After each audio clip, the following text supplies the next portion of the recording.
좀 사람들은 많은 정보를 듣고 경험하고 살고 있습니다. 정말로 많은 정보가 여러 미디어를 통해서 쉴 새 없이 누군가 귀를 자극해요. 과연 이런 정보나 지식들 혹은 여러 가지 인포메이션들이 세상에 흘러 넘치는데, 그래서 우리가 이런 말도 하지 않아요. 그러니까 TMI라고 Too Much Information이라는 말도 합니다. 과연 우리는 이 많은 정보들 속에서, 정말 정보의 홍수들 속에서 어떤 생각을 하고 어떤 유익한 정보를 얻고 그 유익한 정보를 나의 머릿속에서 어떻게 그것을 정리하면서 자신의 삶에 어떠한 유용한 지식으로서 혹은 지혜로서 함양시키고 고양시킬 것인가의 문제가 우리한테 달려 있어요. 여러분들은 살면서 굉장히 많은 정보들을 얻습니다. 아침마다 날씨 정보며 정치 사회 문제며 기타 우리의 삶에 아주 깊게 개입되어 있는 부동산, 금융, 혹은 레저, 스포츠, 연예 뉴스 등 여러 가지를 더 접하게 되잖아요. 사람들은 그렇게 생각을 하죠. 그러니까 이 세상이 이러한 정보들을 통해서 나와 연결되어 있고 그 연결된 세상에서 내가 살고 있는 것이다 라고 생각을 합니다. 근데 너무 정보가 많다 보니까 이러한 정보들과 정보들끼리 서로 부딪히고 모순을 일으키고 어떤 경우는 서로 대립적인 양상을 띠는데도 우리는 그것을 잘 인지하지 못하는 경우가 있어요.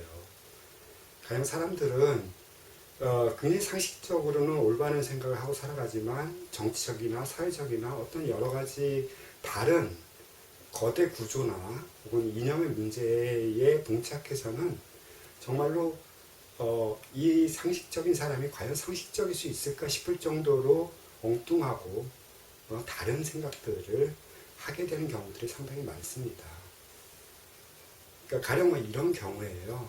예를 들자면 우리가 한때 노무현 대통령이 물러난 다음에 이제 그 대통령 선거를 하게 되는데요.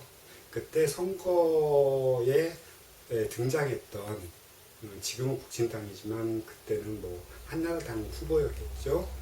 이명박이 그러니까 내건 어떤 이슈 큰 공약 중에 하나가 모든 국민을 부자로 만든다고 하는 그러한 공약들이었어요.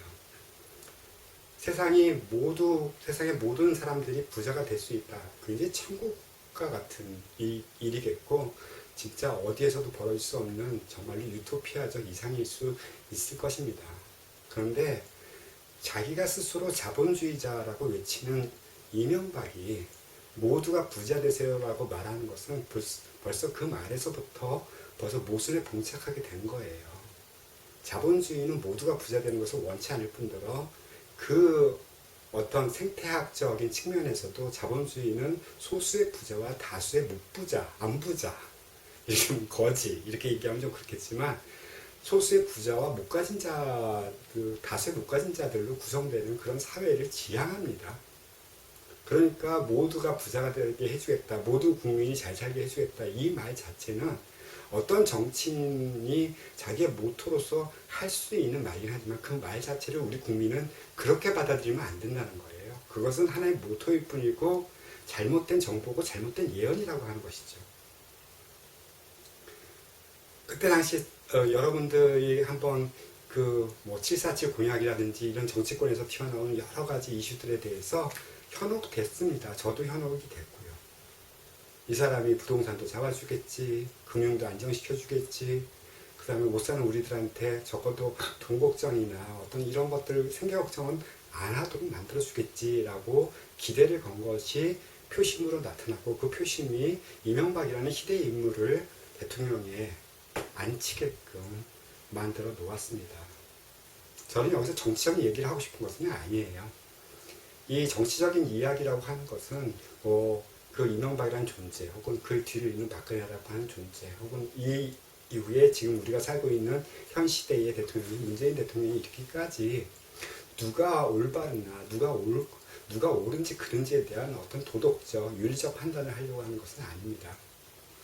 그 윤리적 판단을 한다는 것 자체를 넘어서서 우리가 왜 어떤 사람들이 하는 말에 대해서 신뢰를 주거나 혹은 신뢰를 주지 않거나 하는가에 대한 이야기일 뿐이에요. 한번 생각해 보세요. 여러분들 형제 중에서 누가 돈이 많은 사람이 있습니다. 그 형제한테 돈을 빌리러 가보세요. 내가 지금 당장 힘드니까, 그리고 내가 당장 힘들어서 나에게 도움을 줄 수 있는 사람은 그래도 핏줄을 나는 형제고 친족이니까 라는 어떤 믿음으로 가서 돈을 빌린다고 해보세요. 아마도 그럴 겁니다. 한 절반 정도의 형제들은 그래 뭐 나의 형제가 못 사니까 어느 정도 이 친구의 빈곤을 좀 해결시켜 줘야지 하는 선한 마음으로서 이 뭐 돈을 빌려주거나 어떤 경제적 도움을 줄지 몰라요. 하지만 좀 생각해 보면 또 많은 사람들이 이런 얘기를 합니다. 돈 많은 형제는 이웃사촌보다도 못하다라는 그런 얘기를 하잖아요. 그런 식으로 살펴보면 과연 핏줄을 나는 형제가 정말로 이런 인간이 닥친 공공한 문제들에 대해서 해결책이 될 수 있는가라는 문제를 제기하게 되겠죠. 과거에 이러한 신뢰 문제가 하나의 가족관계 내에서 암묵적인 공약이 되었을 때 우리는 이런 사회를 한번 경험하게 됐어요. 어떤 가족이 있는데 이 가족이 가진 재화가 많지 않아서 여러 형제들 중에서 한둘 정도만 공부를 시키고 한둘 정도만 어떻게 보면 계층 상승의 사다리를 타게 하고 나머지 형제들이 그를 위해서 희생을 하거나 자신이 할 수 있는 출세의 기회를 갖다가 한쪽에다 몰아주는 그러한 일들을 경험하셨을 겁니다. 이 말이 좀 어렵나요? 그러니까 많은 형제가 있는데 특히 남자 형제만 골라서 그것도 장남이거나 만 골라서 이 사람한테 그 한 가족이 가지고 있는 모든 재원들을 갖다가 이렇게 몰입을 해요. 그러니까 이렇게 모아주는 것이죠. 어떻게 보면은 그것이 한 가족이 어떤 경제적인 빈곤이라든지 사회적 지위라든지 이것을 갖다가 조금은 타개해 나갈 수 있는 그러한 기회로 작용을 했기 때문이고요. 설령 그렇게 해서 우리나라의 여러 가정들이, 여러 가게들이 그런 식으로 자신들의 이후에 어떤 그런 목적한 바를 이루었던 것도 사실입니다. 그렇게 해서 부자가 된 어떤 형제가 자신의 어떠한 기회를 박탈당한 형제를 도와줄 것이다. 그러니까 부모의 입장에서는 그렇게 생각한 거예요. 한 형제한테 몰빵을 해주면 그 형제가 잘 돼서 다른 형제들한테도 어떻게 보면은 그 수혜를 줄 수 있을 것이다 라는 어떤 기대감 혹은 자신에게도 마찬가지죠. 그러니까 자신이 가지고 있는 모든 어떤 재원들을 갖다가 자기 자식 어떤 하나에 이렇게 투입함으로써 그 자식이 나중에 나에게 어떤 경제적인 안정과 일종의 보험이 되는, 인생의 보험이 되는 그러한 역할들을 해줄 수 있을 것이다. 그런 기능들을 수행해 줄 수 있을 것이다. 라고 하는 그런 기대와 예상이라는 거예요. 그런데 번번이 사람들이 하는 말들을 보면 이 번번이 사람들이 하는 말이라는 것이 저한테는 상식입니다. 그 상식적으로 말하는 사람들의 말을 들어보면 그렇게 성공한 형제가 성공하지 못한 형제를 돕지는 않더라. 오히려 외면하더라. 그래서 이웃사촌보다 못하더라. 라는 어떤 결론에 다다르게 됩니다. 그리고 이것이 결론에 다다랐을 뿐만 아니라 이것이 일종의 하나의 상식이 되어서 사람들 사이에서 널리 퍼져 있다는 것이죠. 그 성공한 자식이 만약에 성공하지 못한 다른 형제들한테 자신의 수익을 나눠주거나 어떤 경제적 수혜를 베풀어 줄 수 있을 때 우리 이것을 뭐라고 그럴까요? 정치적인 면에서는 혹은 경제적인 면에서는. 잠깐만 여러분들한테 시간을 드릴게요. 뭘까요? 이게 낙수효과입니다. 그런데 이런 낙수효과를 상식적으로 믿지 않는 사람들이 정치적으로 공약을 하면 그걸 믿어요.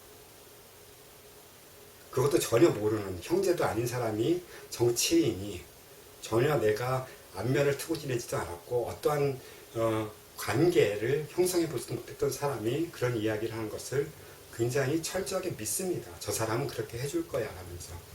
저는 그런 장면을 그 대선 시기에 투표를 앞두고 대통령들이 자신들의 어떤 공약이라든지 이런 어떤 정책 캠페인을 벌이잖아요. 그때 참여했던 그 이명박을 지지했던 지지층들이 눈물까지 흘리면서 그 사람의 말을 갖다가 철저히 신봉하는 것을 보았단 말이에요.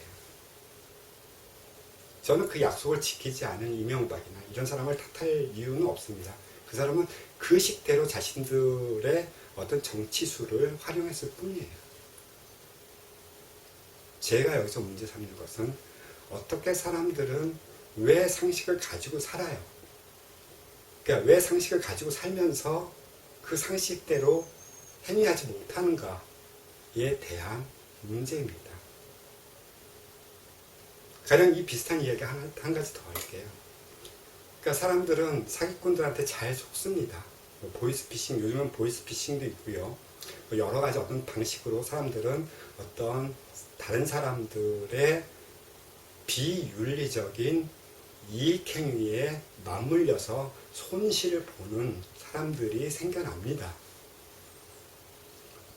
그런데 이 사람들의 이야기를 들어보면 이 사람들이 사기꾼한테 포섭대 들어갈 때 가만 보면 이 피사기꾼들의 행동은 굉장히 이 사기꾼을 신뢰한다라고 이야기를 해요.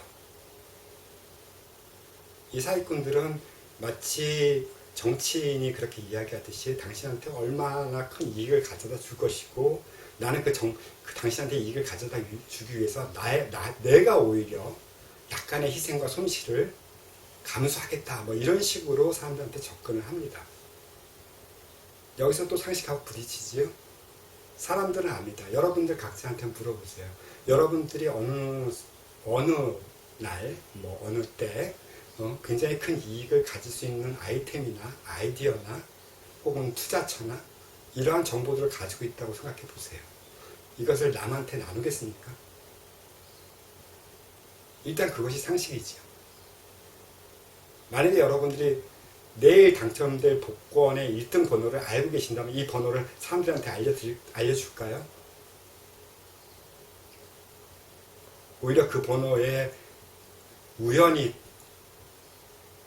같은 번호를 쓸 수 있는 사람들을 오히려 경계할 정도로 되게 자신의 어떤 이익에 관한 비밀들을 지키겠지요.